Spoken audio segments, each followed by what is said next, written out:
Bonjour, comment allez-vous? Alors aujourd'hui, je souhaite vous faire part de la compréhension des derniers chapitres, alors pas les derniers, mais les derniers que j'ai lus, de l'ouvrage de Madame Stauner Sanders qui menait la danse, la CIA et la guerre froide culturelle. Ou je dirais plutôt la tactique de la CIA de répondre à un mensonge par, je cite, une demi-vérité. En effet, le mensonge, selon la CIA à l'époque, nous sommes dans les années entre 47 et 51, et de combattre le mensonge de la représentation, j'ai envie de dire, culturelle du fascisme et du communisme. Et en cela, la CIA a souhaité opposer sa vision, mais ils avaient bien compris en tout cas, pour faire adhérer le maximum d'intellectuels, d'hommes de pouvoir et de femmes de pouvoir politiques, d'artistes, d'universitaires, il fallait divulguer ce qu'ils appellent une demi-vérité, ou plutôt un demi-mensonge. Est-ce que une demi-vérité ou un demi-mensonge ne sont tout simplement pas un mensonge? Comment aujourd'hui notre système culturel français ou européen que nous croyons être une exception culturelle est réellement notre modèle culturel? Il s'agit bien du modèle américain. Ce que nous croyons et ce que nous défendons être notre modèle est tout simplement le modèle américain imposé et non choisi de manière libérée et consciente par les politiques et les populations. Tout cela remonte donc à la période d'après-guerre et même déjà un peu avant, pour nous imposer un modèle de soi-disant de liberté culturelle où l'expression culturelle, l'opinion de chacun serait considérée et aurait le droit d'exister. Vous le voyez bien aujourd'hui. Je prends mon cas personnel. Je suis à l'inverse de ce qui est prôné par toute l'intelligentsia artistique, culturelle, de la pensée. Je n'ai donc pas le droit d'exister. Donc, combattre des mouvements totalitaires par un autre mouvement de pensée totalitaire, est-ce la solution? Est-ce qu'un système culturel comme le nôtre, français, n'est-il pas voué à péricliter parce qu'il est fondé sur un mensonge mondialisé, internationalisé, et qui forcément, finalement, a construit l'histoire sur un château de cartes. J'en veux aussi pour preuve la volonté de la CIA de combattre, je cite, le patrimoine culturel.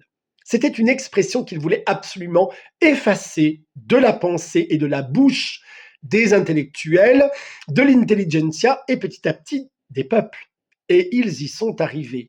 Ils avaient compris que par l'investissement massif d'argent auprès des artistes de toute cette intelligentsia et de prendre le temps, parce qu'ils avaient bien compris que cette guerre culturelle allait prendre des décennies, petit à petit, ils arriveraient aux fins souhaitées dans leur plan. D'ailleurs, ce n'est pas anodin si toutes les formes dites patrimoniales ont été petit à petit démolies. On leur a collé une image d'art élitiste, d'art arriéré, et on a commencé à opposer les arts patrimoniaux à la création, à l'art contemporain, à l'art abstrait. Mais bien évidemment, pour pouvoir combattre ces arts-là, il fallait dire abattons les cloisons, abattons les règles, en effet, plus de réglementation, on n'a plus à produire comme ci, comme ci, comme ça, faisons tout péter. Et de là sont nées tout un tas de formes d'art qui ne reprenaient et ne répondaient à plus aucun mode. Et de là est née toutes ces formes et ces expressions artistiques où vous faisiez, comme le disent certaines vidéos que j'ai pu partager de la Panthère Rose, vous donnez un coup de trait, vous êtes artiste. Comment on a pu fabriquer ce que j'appellerais des imposteurs. Mais tout cela était bien voulu et bien pensé. On a donc commencé à aussi dire que nos institutions, notamment par exemple les théâtrales italiennes, étaient obsolètes, ne répondaient plus aux attentes du public, un public soi-disant élitiste, alors que c'était archi faux. Le public de ces formes dites plus libres d'expression artistique et culturelle était bien plus élitiste parce qu'il a été introduit auprès de l'intelligentsia. Je rappelle que l'opéra a été très vite en Italie rendu public. Je rappelle aussi que l'une des 9 muses, qui s'appelle Erato, n'est autre que la muse du chœur lyrique. Depuis combien de millénaires le lyrique existe? Ces arts-là ne sont pas des expressions d'une idéologie ou d'un mouvement politique. Le chœur lyrique, la poésie, la musique, la danse sont des expressions d'art, je dirais, je me permets l'expression, naturelle, contrairement aux arts qui ont été fabriqués de toutes pièces par les États-Unis au travers des financements massifs de la CIA, et que notre intelligentsia est par exemple des André Malraux, mais on pourrait parler d'André Gide, de Pierre Boulez.